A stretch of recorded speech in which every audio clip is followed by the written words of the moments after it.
할렐루야, 반갑습니다. 주일 예배에 오신 모든 분들을요 사랑하고 축복합니다. 혹시 같이 예배 드리시는 분 있으면 같이 한번 인사해 볼까요? 사랑합니다, 축복합니다. 네, 반갑습니다. 사랑합니다, 축복합니다. 네, 참 잘 오셨습니다.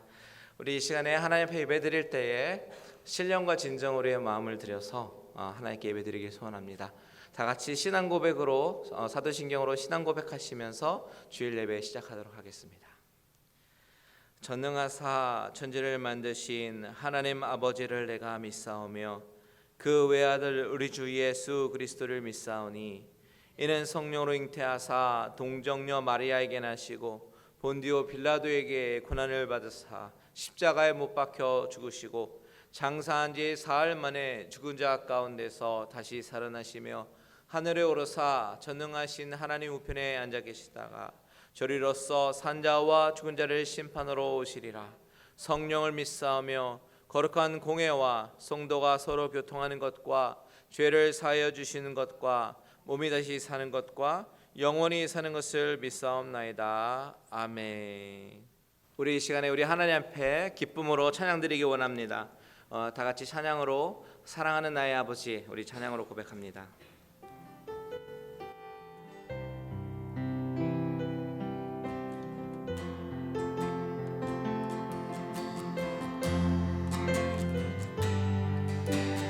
다 같이 고백할까요? 사랑하는 나의 아버지, 사랑하는 나의 아버지, 이름 높여드립니다.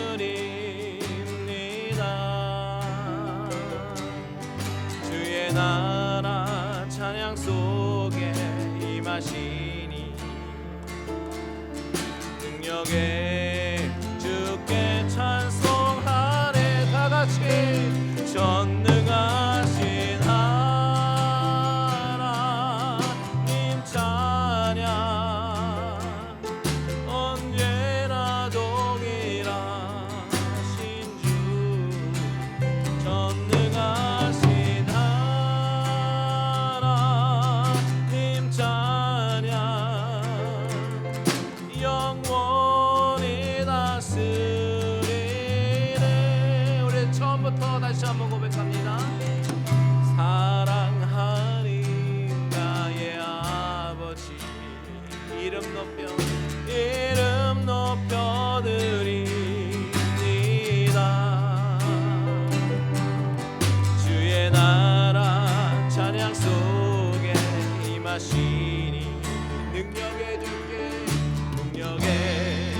주께 찬송하네. 아멘. 전능하신 하나님 찬양 언제나 동일하신 주 전능하신 하나님 찬양 영원히 다스리네.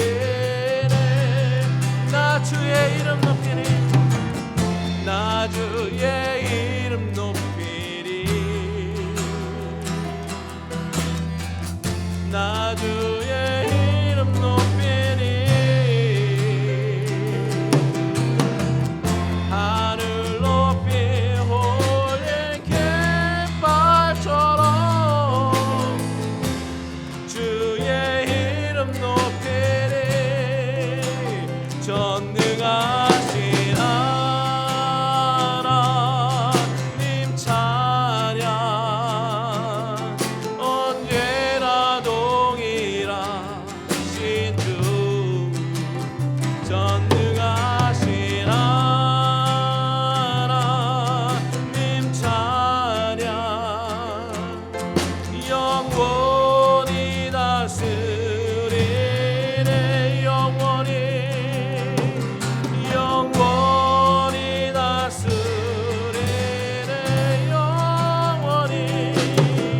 영원히 다스리네.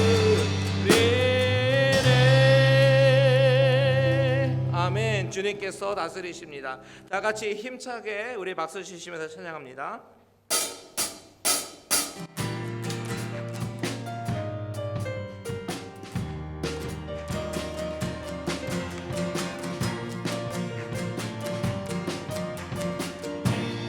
같이 고백합니다. 예수 나의 첫사랑 되시네. 내 첫사랑 지존자 되신 그리스도 예수 찬양하네. 보좌 앞에 나의 삶이 향기로운 제사로 주께 드려지길 원하네. 아멘. 오직 주만 바라보며 나의 삶을 드리네. 다른 길은 찾지 않으리. 나의 온전한 열정과 나의 찬양 대신에 주의 길을 따라가리라. 처음부터 고백합니다. 예수 나의 첫사랑 되시네. 내 첫사랑 지존자 되신 그리스도 예수 찬양하니. 보좌 앞에 나의 삶이 향기로운 제사로 주께 드려지길 원하네. 다시 한번 보좌 앞에 나의 삶이 향기로운 제사로 주께 드려지길 원하네. 아멘. 오직 주만 바라보며 나의 삶을 드리네. 다른 길은 찾지 않으리. 나의 온전한 열정과 나의 찬양 대신에 주의 길을 따라가리라. 다시 한번 오직 주만 바라보며 나의 삶을 드리네. 다른 길은 찾지 않으리. 나의 온전한 열정과 나의 찬양 대신에 주의 길을 따라가리라. 아멘. 그렇습니다. 우리 마지막으로요, 우리 하나님 앞에 찬송가를 이렇게 고백하기 원합니다. 귀하신 주여 날 붙들어 주시옵소서.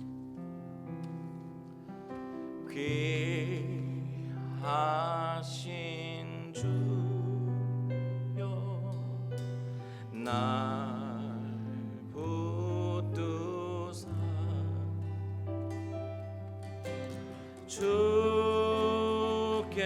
주께로 날마다 더 가까이 저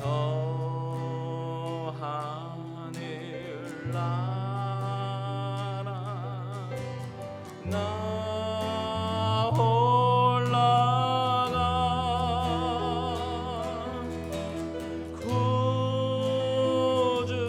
구주의 품 안에 늘 안기어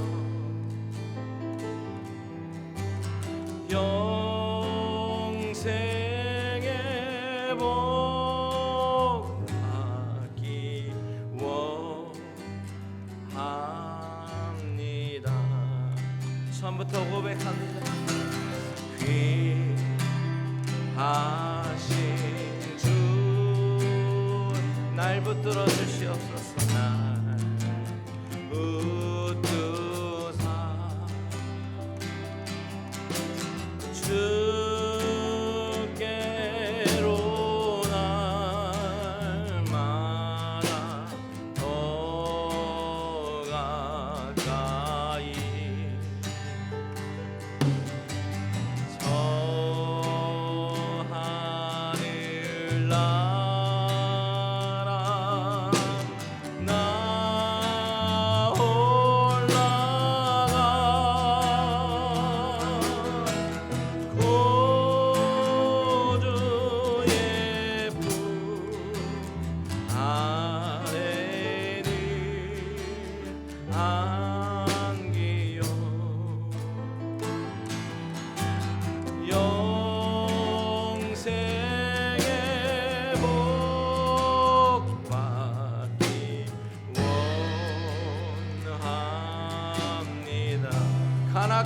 마귀에게 날게요.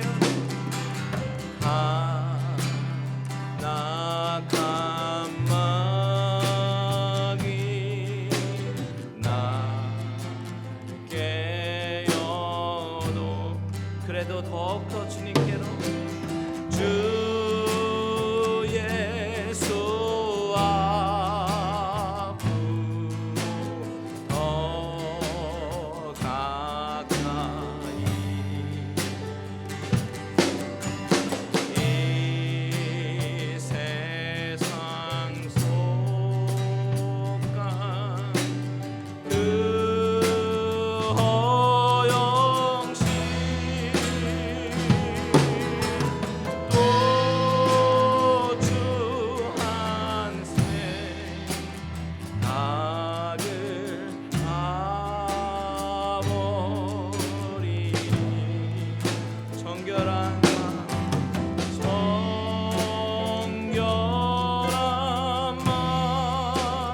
내게 늘 주소서.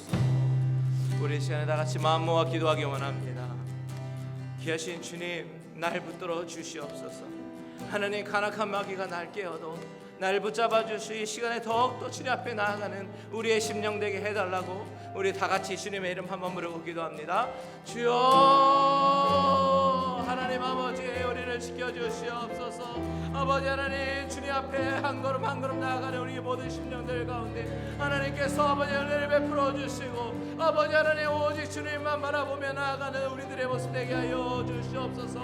아버지 하나님, 간악한 마귀가 우리를 깨우고 우리를 넘어뜨리려고 할지라도 아버지여, 우리를 붙잡아 주시고 힘 주시고 아버지, 다시 한번 우리가 일어나서 하나님 바라보며 힘을 얻고 나아가야 하는 우리들의 모습 되게 하여 주시옵소서. 아버지여, 우리를 붙잡아 주시옵소서. 넘어지지 아니하도록 도와주시고 아버지 하나님, 하나님 앞에 온전히 헌신하며 아버지 하나님 나아가는 귀한 힘의 시간 아버지 되게 하여 주시옵소서. 아버지 하나님, 주여 이 시간에 온전히 우리 마음 가운데 함께하여 주시옵고 모든 감사와 영광 올려드립니다. 아멘.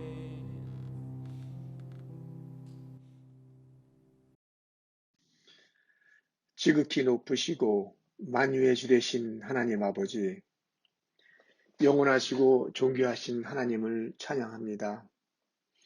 애끓는 심정으로 우리를 책망하시고 속량하시며 긍휼로 회복시키시는 하나님의 사랑에 감사와 영광을 올립니다.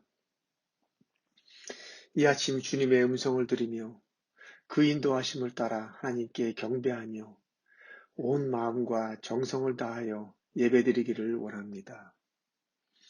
우리의 심령이 주님의 강하신 손에 붙들려 위로와 만족이 가득한 귀한 예배의 시간이 되게 하여 주시옵소서. 아버지 하나님, 주님의 영으로 이 갈릴리 은혜 교회를 세워주셔서 감사합니다. 지난해는 특히 어려운 상황 속에서도 우리가 꿋꿋이 설 수 있도록 인도해 주셔서 감사합니다. 성령의 뜨거운 역사가 저희 교회에 늘 함께 하시기를 기도드립니다. 우리 모두가 하나님의 백성으로 죄의 권세와 오염 가운데 살지 않고 거룩한 하나님을 닮은 성도로 살아가게 하여 주시옵소서. 그 길을 열어주신 예수 그리스도의 보혈의 공로에 감사하는 우리 모두가 되게 하시옵고, 우리가 죽어야 할 그 자리에 자신의 생명을 통해 죽음의 권세 가운데 있던 우리를 살리신 그 은혜에 감사하는 성도들이 되게 하시옵소서. 또한 우리 교회가 소망의 빛이 되게 하시옵고 세계 열방 가운데 선교하는 교회가 되게 하시옵소서. 각 선교지에서 수고하시는 여러 복음의 사역자들을 위해서 기도드립니다. 영광과 함께 따르는 그들의 고난을 위로해 주시고 영혼을 바라보는 믿음 안에서 매 순간 말씀 붙잡고 승리하게 하여 주시옵소서. 우리의 새로운 예배처에 대해 기도드립니다. 우리 모두가 함께 부르짖으며 기도할 때 하나님께서는 들으시고 가장 적합한 장소로 우리를 부르시고 인도하실 것을 믿고 기대합니다. 그러나 그 장소에 앞서 우리 마음의 중심이 어디에 가 있는가를 먼저 살피는 시간이 되기를 원합니다. 주님께서 먼저 그의 나라와 의를 구하라고 명령하셨으니 우리 자신의 생각보다 모든 복의 근원이신 하나님의 뜻을 먼저 구할 때 하나님께서 우리의 모든 필요를 더욱 풍성하고 완전하게 채워주실 것을 믿습니다. 우리가 바라보아야 할 성전은 우리 안에 계시는 예수 그리스도임을 깨달아 화려한 기구로 또 편리해져가는 시설로 포장되어진 예배가 아닌 그리스도의 감격이 날마다 우리의 삶 곳곳에서 벅차오르는 진정한 예배를 먼저 갈망하는 우리 모두가 되기를 기도드립니다. 하나님의 거룩하신 뜻과 원리에 순종하고 우리의 모든 상황 속에서 하나님의 뜻이 무엇인지 분별하는 지혜를 주시옵소서. 그리하여 하나님의 사랑에 힘입어 이 공동체가 더욱 굳게 서게 되기를 기도드립니다. 이 시간 잠시 미국과 이 나라의 지도자들을 위해 기도드립니다. 우여곡절 끝에 미국의 46대 대통령으로 당선되어 얼마 전 취임식을 가진 조 바이든 대통령과 그 강요들께 하나님의 축복이 있기를 기도합니다. 특히 이번 선거에는 사상 처음으로 마이너리티 여성이 부통령으로 취임하므로 우리와 우리 후손들에게 남다른 의미가 있게 되었습니다. 이 대통령이 하나님께서 세우신 지도자로 믿고 그의 리더십 안에서 온 국민이 화합하여 하나가 되어 하나님의 뜻에 따라 세상을 이끌어 그가 취임식 때 연설했던 것처럼 그를 지지한 민주당만의 대통령이 아닌 전 국민의 대통령으로 모든 일을 충실히 감당하는 지도자가 되게 하여 주시옵소서. 오늘 단위에 세우신 주의 종 이광세 목사님을 축복하시고 영육간에 강건케 하여 주시옵소서. 오늘 대언하시는 말씀 위에 성령 하나님께서 함께 하시어 그 말씀의 권세로 우리 모두에게 한없는 은혜의 시간이 되게 하시옵소서. 이 예배를 위해 수고한 손길들 주님께서 다 아시오니 하나님의 신령한 복으로 채워 주시옵소서. 사랑의 주님, 우리를 구원하시고 영원한 생명으로 인도하실 하나님의 말씀에 우리의 삶을 드리고 그 말씀 따라 살리라 결단하는 믿음의 갈릴리 내교회 식구들이 되시길 간절히 소원하오며 거룩하신 우리 주 예수 그리스도 이름으로 기도드렸습니다. 아멘.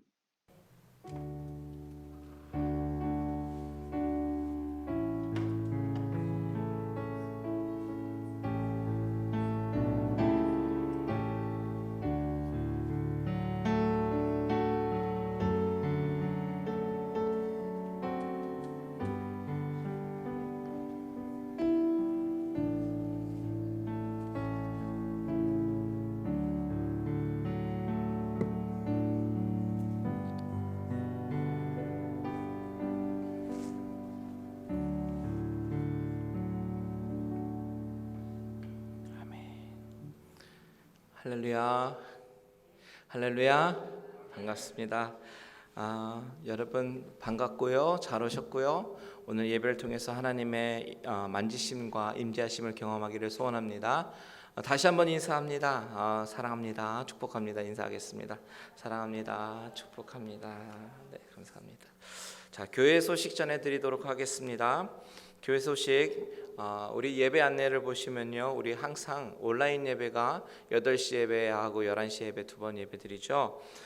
그런데 현장 예배에서는요, 11시 예배 우리 파킹랏에서 드라이브인으로 예배를 드리게 되는데, 어떤 분들은 뭐 차 안에서 예배 드리니까 그것이 뭐 얼마나 은혜가 되겠느냐 그렇게 생각하시는 분들도 있지만, 현장에 오셔서 경험하신 분들 얘기 들어보시면 아시겠지만 참 우리가 같이 예배를 드리는 것이 얼마나 아름답고 은혜로운지 모르겠습니다.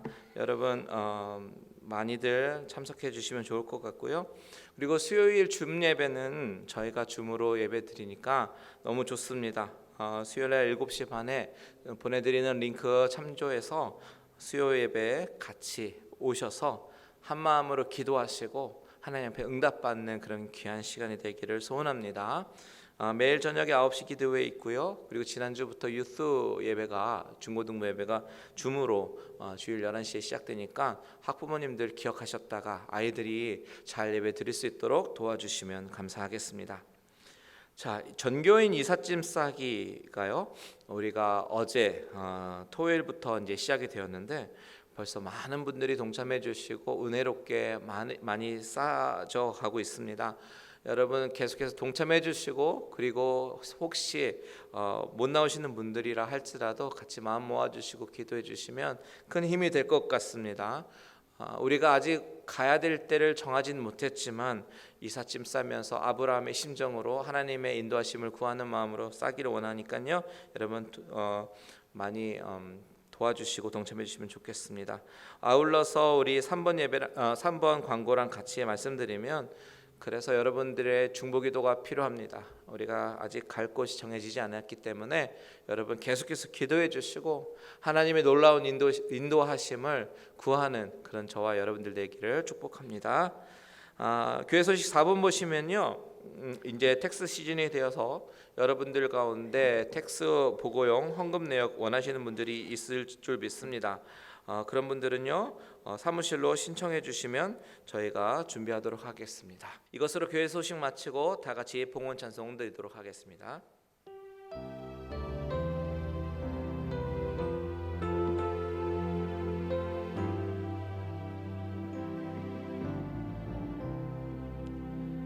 내 주 예수 주신 은혜 한없건만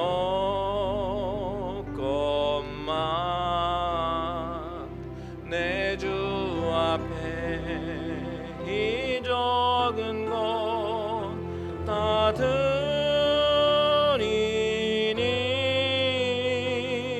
주 예수여 내 정성을 받으소서.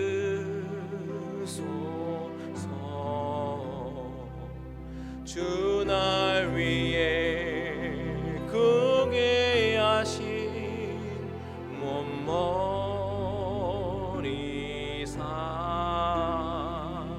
이 내 몸을 핏값으로 사셨으니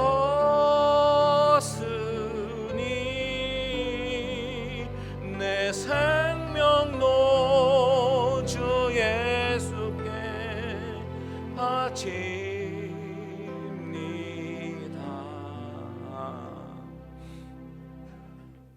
하나님, 우리 정성을 주님 앞에 올려드립니다. 이 물질이 단순한 돈이 아니라 우리의 신앙 고백이며 내가 주님을 사랑하는 마음이 담겨 있고 주님을 섬기고자 하는 그런 마음이 담겨 있는 줄 믿습니다. 아버지 하나님, 이 물질을 하나님께서 기쁘게 받아주시고 이 물질이 쓰여지는 곳이 정말 꼭 필요한 곳에 쓰여지게 하시며 하나님의 이름이 증거되는 곳에 쓰여지게 하시며 하나님의 나라가 확장되는 곳에 귀하게 쓰임받게 하여 주시옵소서. 아버지 하나님, 물질을 드리는 손길 가운데 하나님께서 축복하여 주시사 드리고 싶어도 드리지 못하는 손길이 있다면 하나님께서 강권적으로 역사하여 주셔서 마음껏 드릴 수 있는 상황으로 바꿔주시고 아버지 하나님, 그 어려운 마음 가운데 하나님께서 위로하여 주시며 하나님께서 부어주시는 그 은혜가 충만케 하여 주시옵소서. 이 시간에 온전히 주님만 영광 받아 주실 줄 믿사오며 살아계신 예수님의 이름으로 감사하며 기도드렸습니다. 아멘. 아멘. 감사합니다. 이 시간에 하나님의 말씀 같이 나누도록 하겠습니다. 하나님의 말씀은요, 요한복음 18장 우리 33절에서 38절의 말씀입니다. 요한복음 18장 33절에서 38절의 말씀입니다. 우리 다 찾으신 줄 알고 한 절씩 교독하도록 하겠습니다. 이에 빌라도가 다시 관정에 들어가 예수를 불러 이르되 내가 유대인의 왕이냐? 예수께서 대답하시되 이는 내가 스스로 하는 말이냐 다른 사람들이 나에 대하여 내게 한 말이냐. 빌라도가 대답하되 내가 유대인이냐 내 나라 사람과 대제사장들이 너를 내게 넘겼으니 내가 무엇을 하였느냐. 예수께서 대답하시되 내 나라는 이 세상에 속한 것이 아니니라. 만일 내 나라가 이 세상에 속한 것이었더라면 내 종이 싸워 나로 유대인들에게 넘겨지지 않게 하였으리라. 이제 내 나라는 여기에 속한 것이 아니니라. 빌라도가 이르되 그러면 내가 왕이 아니냐. 예수께서 대답하시되 내 말과 같이 내가 왕이니라. 내가 이를 위하여 태어났으며 이를 위하여 세상에 왔나니 곧 진리에 대하여 증언하려 함이로라. 무릇 진리에 속한 자는 내 음성을 듣느니라 하신대 빌라도가 이르되 진리가 무엇이냐 하더라. 아멘. 잠시 한 번만 더 기도하겠습니다. 하나님, 이 시간에 하나님의 말씀을 듣는 시간입니다. 하나님, 이 말씀이 나의 심령 가운데 들려지게 하여 주시옵소서. 아버지 하나님, 내가 이 말씀을 듣고 믿음으로 반응하게 하시고 아버지 하나님, 나의 영이 살아나는 귀한 말씀의 선포 시간 되게 하여 주시옵소서. 예수님의 이름으로 기도합니다. 아멘. 성경에 보면요, 주님은 십자가에서 돌아가시기까지 한 번의 재판이 아니라 여러 번 재판을 받으셨습니다. 우선 전직 대제사장인 안나스의 법정에서 신문을 받으셨고, 그리고 나중에는 현직 대제사장이고 사위였던 가야바의 법정에서 이 케이스가 트랜스퍼되면서 주님은 거기서 신문을 또 받으셨습니다.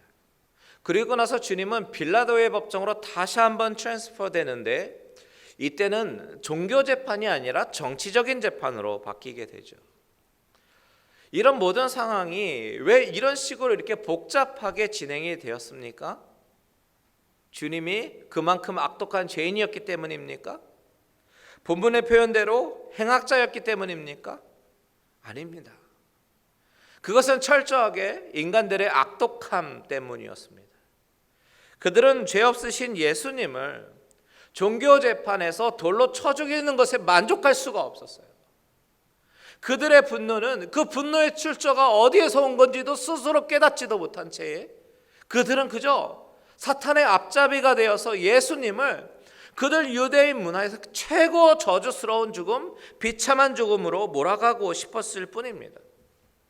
하지만 이것 또한 하나님의 철저한 계획과 섭리 가운데 진행되고 있었다라는 것을 우리가 지난 시간에 생각해 보았습니다. 복음서마다 자세하게 기록한 부분이 조금씩 다르죠. 강조한 부분이 조금씩 다릅니다. 하지만 모든 기사들을 종합해 보면 예수님이 얼마나 억울하고 무자비하게 죽음을 당하셨는지 우리가 알 수가 있습니다.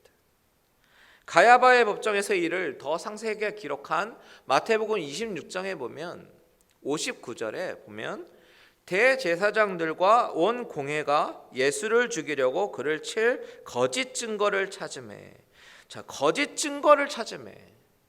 그들은 예수님을 죽이기 위해서 온갖 거짓 증거를 찾고 만들어내고 있었습니다. 이 구절에서 이 거짓 증거를 찾는 주체가 누구입니까? 대제사장과 온 공회라고 얘기합니다. 여기서 공회라고 하는 것은 산헤드린 공회를 말하는 것이에요. 철저하게 유대인 중심 사회 재판, 종교 재판입니다. 그런데 이곳에서 주님이 어떤 취급을 받습니까? 죄인이 아닌 분이 죄인 취급을 받고 있습니다. 그때 당시 재판의 형식으로는 주님을 죄인으로 선고하기 위해서는 증인들이 있어야 되는데요, 증인이 없으니까 거짓 증인들이 서는 거예요. 60절에 보면 거짓 증인들이 많이 왔습니다.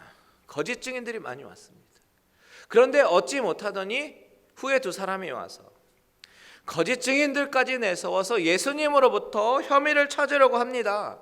짜맞추기식 수사와 재판을 하고 있는 거예요. 그것도 거짓으로 말입니다. 하지만 그들은 그것으로도 실패했습니다. 그들이 거짓 증인까지 동원하고도 실패했다라는 이야기를 통해서 마태복음에서 독자들에게 증거하고 싶은 사실이 뭘까요? 바로 예수님은 죄가 없으시다라는 사실입니다. 예수님은 죄가 없으신 분임에도 불구하고 십자가에서 돌아가셨다라는 사실입니다. 저와 여러분 같으면 내 가족 식구가 전혀 죄도 없는데도 죄인으로 억울하게 몰려서 법정 최고형을 받게 된다면 어떻게 하시겠습니까? 너무 억울하지 않으시겠어요? 너무 억울해서 여러 사람 찾아가서 탄원서 제출하고 구제하려고 힘쓰지 않겠습니까? 예수님의 죽음은 처음부터 말도 안 되는 것이었습니다. 주님은 자신의 구원 사역에 직접적인 연관이 있는 질문이 아니면 대답을 하지 않으시다가 가야바가 당신이 하나님의 아들인지 우리에게 말하라, 이 직접적으로 신문하는 그 질문에는 피하지 않으시고 대답하셨습니다. 내가 말하였느니라 라고요. 이로 인해서 그들은 소위 꺼리를 찾은 거예요. 죄명을 갖다 붙일 수 있게 되었습니다. 그 제목이 무엇입니까? 신성모독이라는 죄죠. 그래서 사형으로 결론 짓고 마태복음 26장 67절과 68절에 보면 이에 예수의 얼굴에 침 뱉으며 주먹으로 치고 어떤 사람은 손바닥으로 때리며 이르되 그리스도야 우리에게 선지자 노릇을 하랴, 너를 친 자가 누구냐. 주님이 얼굴에 침 뱉음을 당하셨습니다. 얼굴을 주먹으로 맞으셨습니다. 어떤 사람은 손바닥으로 얼굴을 때리기도 했습니다. 그리고 조롱합니다. 그리스도야 우리에게 선지자 노릇 할 것이냐. 이렇게 주님은 죄가 없으시지만 가야바의 법정에서 모멸과 멸시를 참으셨습니다. 그러면서 침묵으로 일관하셨죠. 그러면서도 결정적인 순간에 드러내신 것이 바로 한 가지 있습니다. 그것이 무엇이에요? 바로 예수 그리스도는 하나님의 아들이라는 사실입니다. 내가 하나님의 아들이냐? 내가 말하였도다. 예수 그리스도가 하나님의 아들이라는 사실은 그렇기 때문에 우리가 구원이 이루어질 수 있었음을 말해주고 있는 것이에요. 그는 점도 없고 흠도 없는 순전한 하나님의 어린 양이라는 사실입니다. 아브라함이 이삭을 제단 위에 칼로 잡아야 했던 그 비참한 심정으로 하나님은 당신의 아들 독생자 예수 그리스도를 사람들에게 모멸을 받으시게 허락하셨습니다. 얼굴에 침을 뱉음을 경험케 하시고 폭행을 받으시면서 참으시면서까지 저와 여러분에게 내어주셨습니다. 주님이 이 종교재판을 통해서 당신이 하나님의 아들이심을 드러낸 것이 의의라면 오늘 저와 여러분이 읽은 이 요한복음 본문에서 자세히 기록하고 있는 이 빌라도의 재판에서 드러내고자 했던 것이 무엇일까요? 이제 이슈는 종교적인 것에서 정치적인 것으로 바뀌어가면서 무엇을 드러내려고 하시는가? 바로 만왕의 왕 되시며 만유의 주 되셔서 저와 여러분을 다스리시는 분이심을 증거하고 있다라는 사실을 우리는 눈여겨보아야 합니다. 자, 흥미로운 것은 사복음서에서 쭉 비교해서 보면요, 우리가 살펴보고 있는 이 요한복음에서는 종교재판에 관한 기록은 아주 미미하게 기록한 반면에 이 빌라도의 재판, 즉 정치적인 재판은 아주 가장 상세하고 자세하게 기록하고 있다는 점입니다. 그렇다면 요한복음의 저자인 이 요한이 이 빌라도 법정에 대해서 자세하게 기록한 이유가 무엇일까? 이 질문을 가지고 우리가 본문을 읽어나가다 보면 우리는 정말 놀라운 사실을 발견하게 됩니다. 우선 본문에서 증거하고 있는 빌라도의 재판을 자세하게 보기에 앞서서 빌라도는 과연 어떤 사람이었는가에 대해서 좀 살펴보면 오늘 본문을 이해하는 데 좀 도움이 될 것 같습니다. 여러분, 빌라도 하면 어떤 생각이 먼저 드세요? 우리가 아는 빌라도 어떻게 보면 불쌍하기도 합니다. 수천 년에 걸쳐서 모든 신자 입술을 통해서 예배드릴 때마다 빌라도에게 고난을 받으사라고 고백되어지기 때문이죠. 여러분은 어떻습니까? 빌라도가 불쌍합니까? 과연 불쌍한 인물일까요? 그가 불쌍하고 하다고 생각되어지는 이유는요, 성경에서 묘사되고 있는 그의 모습은 예수님을 어떻게 해서든지 풀어주려고 애를 쓰고 있는 것 같고, 하지만 군중들의 선동으로 인해서 어쩔 수 없이 사형을 선고하는 모습처럼 보이기 때문입니다. 심지어 마태복음에 보면요, 27장 19절에 빌라도의 아내는 빌라도에게 사람을 보내서 이렇게 얘기하죠. 저 옳은 사람에게 아무 상관도 하지 마소서. 오늘 꿈에 내가 그 사람으로 인하여 애를 많이 태웠나이다. 꿈자리가 안 좋으니까 그 예수라는 사람의 일에 상관하지 말라는 그런 당부를 하기도 합니다. 빌라도는 여러모로 죄명을 찾으려고 막 노력했지만 혐의를 찾지 못하고 갈팡질팡하는 그런 모습을 성경은 그리고 있습니다. 그렇다면 죄 없으신 예수님이 고난을 당한 것처럼 과연 빌라도도 억울하게 예수님의 죽음에 쓰임을 받은 인물일까요? 그 당시 배경을 연구하고 있는 그런 역사적 자료들을 보게 되면요, 그 당시 유대 총독이라는 자리는 그렇게 사람들에게 환영받는 자리가 아니었음을 우리가 알 수가 있습니다. 빌라도가 주후 26년에서 한 36년 정도 유대 총독을 지낸 인물인데요, 이 유대 총독이라는 자리가 로마인 정치들에게는 그닥 좋은 자리는 아니었습니다. 왜 그랬냐면 바로 유대인들이라는 이 민족적 특성이 굉장히 까다로운 민족이기 때문입니다. 다스리기가 어려운 민족입니다. 특히 종교적으로 굉장히 예민하잖아요. 예민하기 때문에 빌라도의 그 전임자들은 웬만하면 종교적인 이슈에 대해서는 건들지 않았습니다. 민감하게 반응하니까요. 그리고 그들의 문화를 존중해 주려고 했습니다. 그런데 빌라도는 좀 독특한 인물이었던 것 같아요. 역사가 요세푸스의 기록에 의하면요, 빌라도가 독특했던 것은 전임자들은 대부분 유대인들의 그 종교적인 특성을 이해하고 충돌하지 않으려고 애를 썼지만 빌라도는 부임할 때부터 군대를 동원해서 황제의 모습이 새겨진 이 구리 표상을, 스타츄를 예루살렘에 가져가게 해서 여기저기 그 표상을 세웠습니다. 그만큼 유대 민족들이 어떻게 생각하는지 감정 따위는 별로 신경 쓰지 않았던 인물이었다라는 것이죠. 결국 그것 때문에 유대인들은 자신들의 예루살렘 성이 황제의 그 스타츄로, 동상으로 우상화되는 것에 분을 느끼게 되었고, 많은 사람들이 떼를 지어서 빌라도가 살고 있는 곳으로 가서 이것을 제거해달라고, 이 동상을 제거해달라고 막 요청을 했습니다. 하지만 빌라도가 거절했어요. 그러니까 막 긴장관계가 생기잖아요. 그러니까 5일 동안 이 긴장관계가 계속되었다라고 얘기합니다. 그러다가 빌라도가 안 되겠어서 사람들을 스테디움으로 다 몰고 가서 군인들을 배치시켜 놓고 조용히 해산하지 않으면 모조리 죽이겠다고 위협까지 가했습니다. 그때 이 유대인들이 참 대단한 것이, 그런 상황에서 거룩한 예루살렘이 더럽혀지는 것보다 차라리 내가 죽는 것을 택하겠다, 그러면서 목을 내밀어 죽기를 처했습니다. 그러니 빌라도가 그 많은 사람을 다 살육하지 않고는 자신의 방법이 안 통하니까 마지못해서 이 동상을 내리게 했다라는 기록이 있습니다. 그것뿐만이 아니에요. 이 빌라도가 예루살렘에 상수도를 설치하려고 해서 많은 사람들이 막 좋아라 했는데, 문제는 그것을 만드는 비용을 성전의 헌금이었던 그 고르반을 사용하려고 했었어요.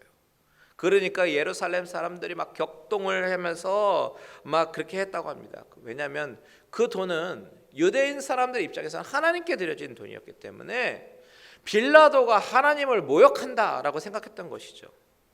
그렇게 막 이런저런 일로 군사적인 충돌도 나고, 유대인들도 절대로 물러서지 않고 이런 일들을 많이 겪었던 인물이라고 합니다.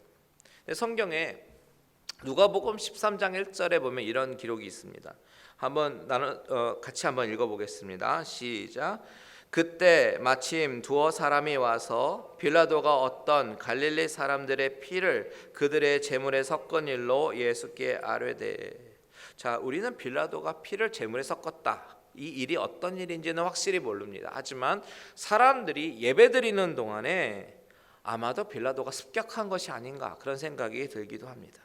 그만큼 빌라도라는 인물은 유대인들과 충돌이 굉장히 잦았고 유약하고 우유부단했던 인물이라기보다는 어떻게 보면 좀 잔인하고 분별없고 민족의 감정을 읽을 줄 모르고 좀 독단적인 기질이 있는 그런 모습이 역사 속에서 증거되고 있는 그의 모습입니다. 그렇다면 자, 이런 사건들과 본문의 사건과 연결지어서 한번 생각해 보면 오늘 본문에서 나오는, 성경에서 증거하고 있는 빌라도의 모습은 상당히 놀랍습니다. 빌라도가 원래 성격이 유약한 인물이 아니라 원래는 잔인하고 몰지각한 사람이지만 성경에서 나오는 빌라도는 예수님을 풀어주고자 하는 그런 인물로 묘사되고 있다는 것이죠. 그렇다면 무엇이 그를 이렇게 바꿨을까요? 그의 아내가 꿈자리가 안 좋아서 이 재판에 관여하지 말라고 권유한 것을 듣고 그랬을까요? 물론 그것도 한 영향을 했을지는 모르겠지만 가장 결정적으로는 빌라도와 주님과 오늘 본문에서 신문하면서 주고받은 대화 가운데 빌라도의 심경의 변화가 있었음을 암시하는 장면이 나옵니다. 어떤 대화가 이어지는지 한번 주목해 보겠습니다. 우리 다 같이 33절을 한 목소리를 읽겠습니다. 시작. 이에 빌라도가 다시 관정으로 들어가 예수를 불러 이르되 내가 유대인의 왕이냐. 자, 빌라도는 자신의 위치와 본문에 맞는 질문을 던지는 거예요. 빌라도는 예수님이 하나님의 아들이던 신성모독을 했던 그것에는 관심이 없었고 단지 로마 황제의 권력에 대항하는 인물인지 알고 싶었던 것입니다. 그래서 내가 유대인의 왕이냐라고 물어보고 있는 것입니다. 그때 주님의 대답을 주목해서 보십시오. 34절을 다 같이 읽겠습니다. 시작. 예수께서 대답하시되 이는 내가 스스로 하는 말이냐 다른 사람이 나에게 대해서 내게 한 말이냐. 자, 주님은 내가 유대인의 왕이냐라는 이 빌라도의 질문에 맞다, 나는 유대인의 왕이다, 혹은 아니다, 나는 유대인의 왕이 아니다 라고 명확한 대답의 형식으로 대답한 것이 아니라 오히려 반대로 빌라도에게 질문을 하십니다. 뭐라고 질문하세요? 내가 스스로 하는 말이냐. 보통 그동안 빌라도는 수많은 죄인들을 신문하면서 질문했을 것이고 그의 강한 성격과 때로는 괴팍하기도 했던 그 역사적 증언으로 미뤄봤을 때 대체적으로 그가 죄인들에게 질문을 하면 어땠겠습니까? 많은 죄인들은 그 앞에서 주눅이 들었고 눈도 제대로 마주칠 수 없었었고 두려워했었을 것이고 죄인들의 그런 눈빛을 수도 없이 봐왔을 것입니다. 마찬가지로 늘 그래왔듯이 빌라도가 법정에서 서서 죄인들에게 질문을 던지고 신문을 한다라는 것 자체가 상당히 그 법정의 위험함과 엄중함이 더해져서 그 질문에 무게가 실렸을 것입니다. 그렇게 주님께 묻고 있는 거예요. 내가 유대인의 왕이냐. 그런데 예수님의 대답은 뜻밖입니다. 그렇습니다, 안 그렇습니다가 아니라 내가 스스로 하는 말이냐. 오히려 주님이 빌라도에게 당당하게 물어보신단 말이에요. 빌라도 입장에서는 당황스러운 일일 것입니다. 그런데 우리가 이 장면에서 생각해 볼 것은 이 대화를 가만히 보고 있노라면 주님이 지금 심판주로서 한 영혼을 심판하시면서 죄인 빌라도를 심판하시는 모습으로 보이지 않습니까? 재판자와 죄인의 위치가 바뀌어서 오히려 주님의 빌라도에게 질문을 내리고 있는 모습처럼 보이지 않아요? 이 장면은 주님이 심판주로서의 모습, 그리고 그 죄인 빌라도는 그 심판주 예수님 앞에서 질문을 받는 그 모습을 암시하고 있는 것입니다. 이는 내가 스스로 하는 말이냐. 주님의 이 질문은요, 심판주 앞에서 어느 누구의 인간도 피해갈 수 없는 중차대한 질문입니다. 예수 그리스도가 왕이십니까? 라고 여러분 주위에 누가 물어본다면 그렇대요, 왕이시래요. 목사님이 그러시던데요. 예수 그리스도는 왕이시라고. 이렇게 다른 사람의 대답을 인용해서 여러분들이 대답을 하시겠습니까? 아니면 여러분의 심중 깊은 곳에서 여러분의 고백으로 그렇습니다, 예수 그리스도는 나의 왕이시고 나를 다스리시는 분입니다, 그분은 살아계신 하나님의 아들이십니다, 이렇게 베드로처럼 진실한 고백을 하시겠습니까? 적어도 저나 여러분은 예수 그리스도가 만왕의 왕이시다라는 이 명제에 전혀 생소하지 않을 거예요. 많이 들어봤던 이야기이기 때문입니다.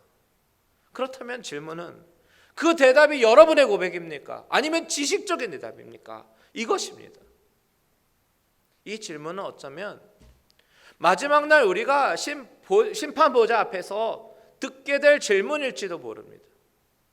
이는 내가 스스로 하는 말이냐, 아니면 다른 사람들이 나에 대해서 내게 한 말이냐. 여러분, 여러분들의 대답은 무엇입니까? 어려서부터 교회에서 모든 시간을 보내면서 주일학교, 중고등부, 청년부, 장년에 이르면서 당연히 아는 대답이니까 산수 문제 대답하듯이 그리스도는 왕이십니다 라고 대답을 하는 것입니까? 아니면 여러분의 고백입니까? 목사님이, 전도사님이 그렇게 가르쳐 주셨기 때문에 그렇게 알고 있는 것입니까? 여러분의 고백입니까?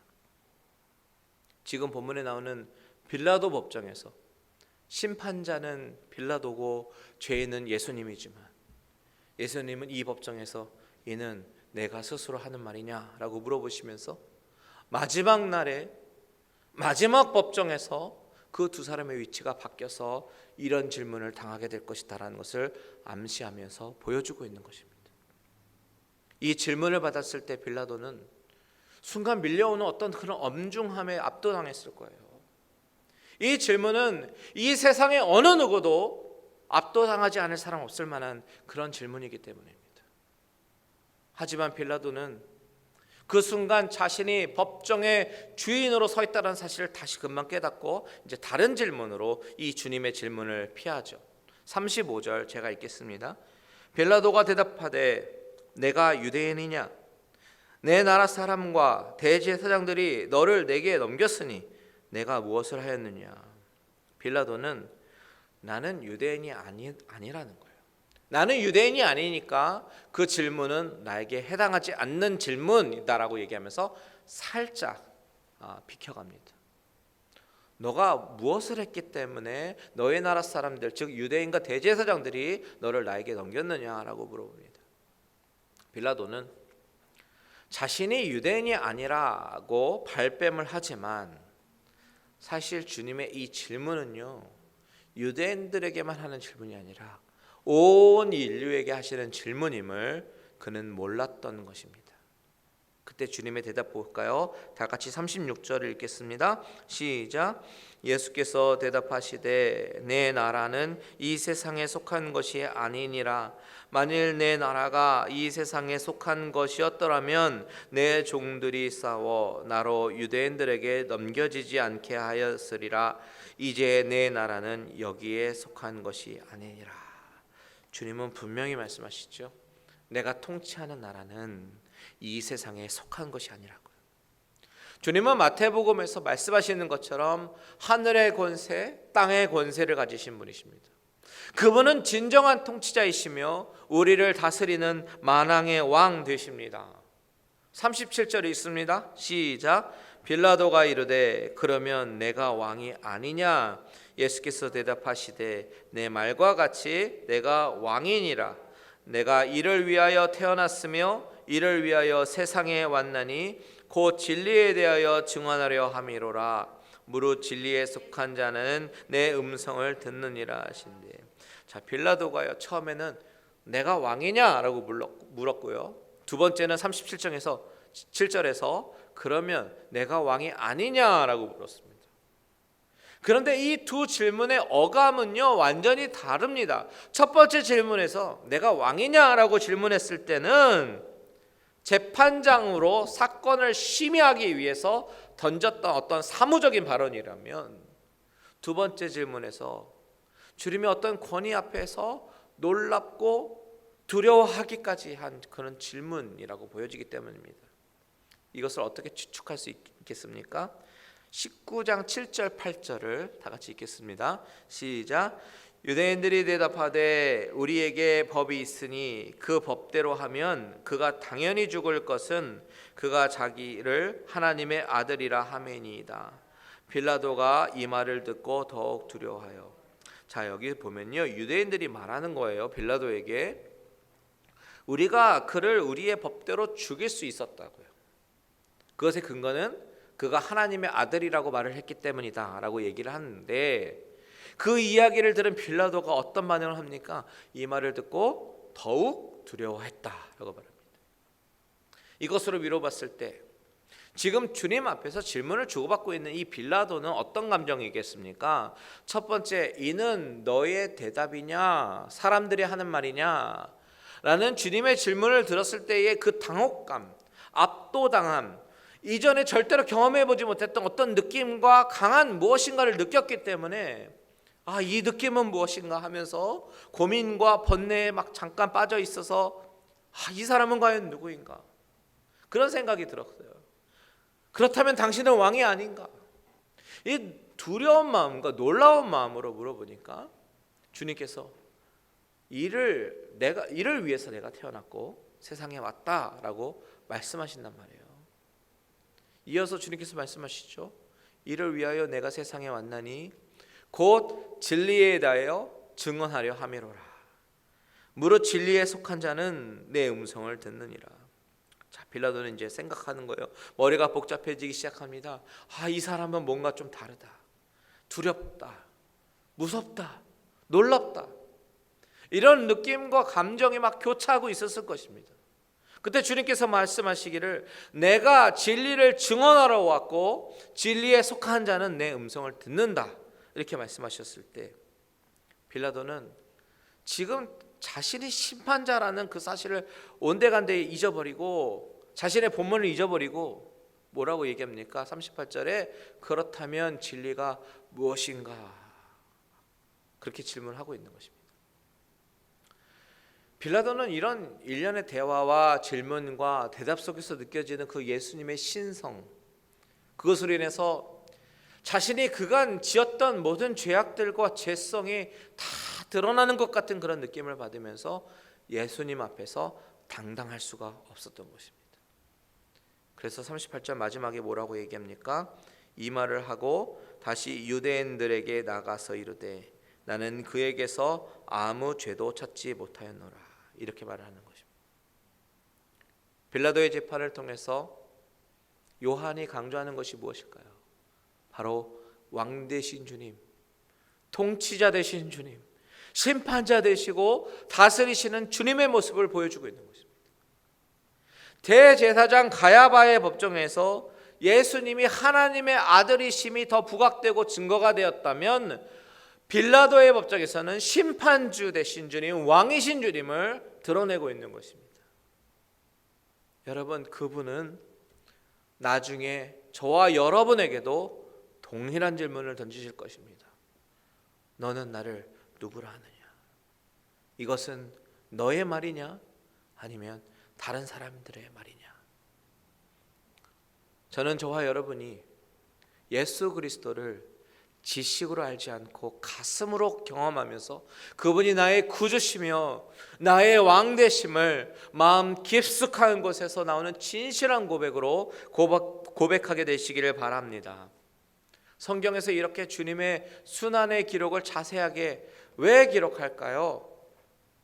바로 인간이 얼마나 악한 존재인지, 또한 주님이 받으신 모멸과 멸시가 얼마나 모욕적인지를 드러내는 것이에요. 그 앞에 우리는 무릎 꿇고 나의 죄를 용서하시기 위해서 그렇게까지 당한 그 고난을 깊이 깨우치면서 우리의 죄를 뉘우쳐야 합니다. 오늘 이 말씀을 통해서 우리가 빌라도를 불쌍히 여기면서 동정의 눈길로 바라볼 것이 아니라 하나님, 나를 불쌍히 여겨 주시옵소서, 이 죄인을 용서해 주시옵소서, 이렇게 간구하시는 저와 여러분들 되시기를 주님의 이름으로 축원드립니다. 다 같이 찬양하고 기도하겠습니다. 보소서 주님, 나의 마음은 선한 것 하나 없습니다. 그러나 내 모든 것 주님께 드립니다. 다 같이 찬양으로 고백합니다.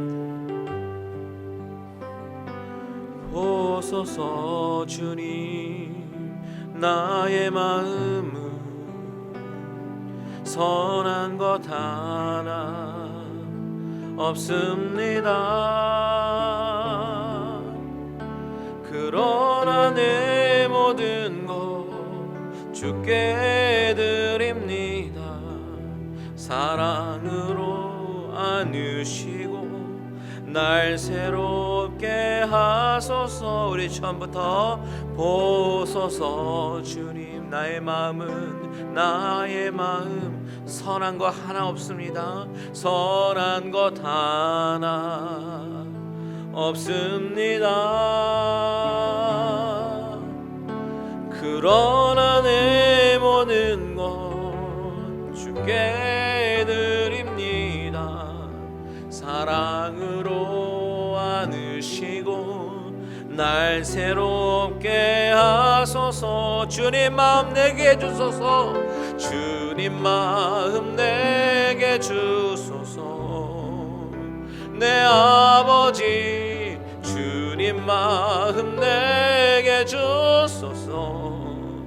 나를 향하신 주님의 뜻이 이루어지도록 주님 마음 내게 주소서. 주님 마음 내게 주소서. 주님 마음 내게 주소서. 내 아버지 주님 마음 내게 주소서. 나를 향하신 주님의 뜻이 이루어지도록 주님 마음 내게 주소서. 우리 이 시간에 다 같이 기도할 때 나중에 주님 앞에 섰을 때 주님께서 물어보실 거예요. 너는 나를 누구라고 하냐? 이것이 너의 고백이냐고 하나님께서 물어보실 거예요.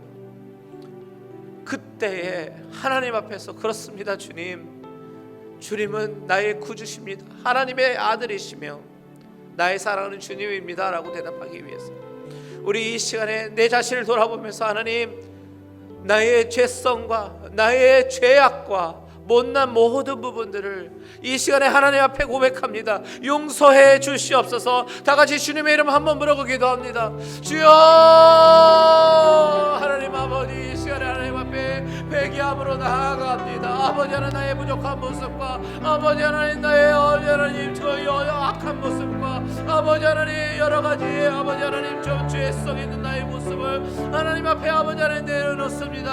아버지 하나님, 주여 나의 마음은 선한 거 하나 없고 아버지 하나님, 하나님 앞에 아버지 하나님 정말 회개하며 나아갈 것밖에 없는 죄인입니다. 주여 용서하여 주시고 아버지 하나님, 하나님 앞에 회개하며 나아가오니 아버지 나의 심령을 다스려 주시고 아버지 하나님 온전히 하나님 앞에 아버지 하나님 정말 온전한 마음으로 서며 나아가는 우리들의 모습 되게 하여 주시옵소서. 아버지 하나님, 겉으로만 거룩한 척하는 아버지 사람이 아니오 아버지 하나님 정말 속까지도 아버지 하나님께서 다스려 주시고 깨끗게 하시는 성령님의 그 능력에 나를 아버지 사로잡히게 하여 주시고 하나님 앞에 온전히 드려지는 우리의 모습들이 될 수 있도록 주님 인도하여 주시옵소서.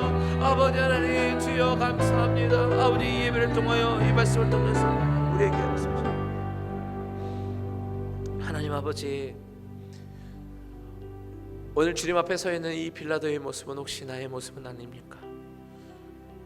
악독과 죄악과 죄성으로 가득 차 있으면서도 내가 심판자의 노릇을 하면서 판단하려고 하는 모습이 혹시 나의 모습은 아닙니까? 하나님, 나의 구주 되신 주님 앞에 아버지는 나의 죄성과 나의 죄악과 나의 허물을 이 시간에 다시 한번 하나님 앞에 용서를 구하오니 하나님, 나를 용서하여 주시고 깨끗게 하여 주시고 정결케 하여 주셔서 나중에 주님 앞에 섰을 때에 주는 내가 사랑하는 주님입니다. 살아계신 하나님의 아들이시고 나를 구원하신 그 주님이십니다 라고 내 마음속 깊은 곳에서 나오는 진실한 고백으로 주님 앞에 대답하는 우리 모든 갈릴리 은혜교회 식구들이 되게 하여 주시옵소서. 아버지 하나님, 연약하고 부족하지만 내 안에 선한 거 하나 없지만 그래도 주님 은혜 붙잡고 다시 한번 서기 원하오니 나를 붙잡아 주시고 이렇게 세워주시고 아버지 하나님 충만케 하여 주시옵소서. 이제는 우리 주 예수 그리스도의 은혜와 하나님 아버지의 지극하신 사랑하심과 성령님의 감화감동 위로 교통 충만케 하신 은혜가 내 자신의 실존을 깨닫고 하나님 앞에 다시 한번 정결케 되기를 간구하는 모든 심령들과 가정들과 하시는 모든 일들 위에 이제부터 영원토록 함께 계실지어다. 아멘.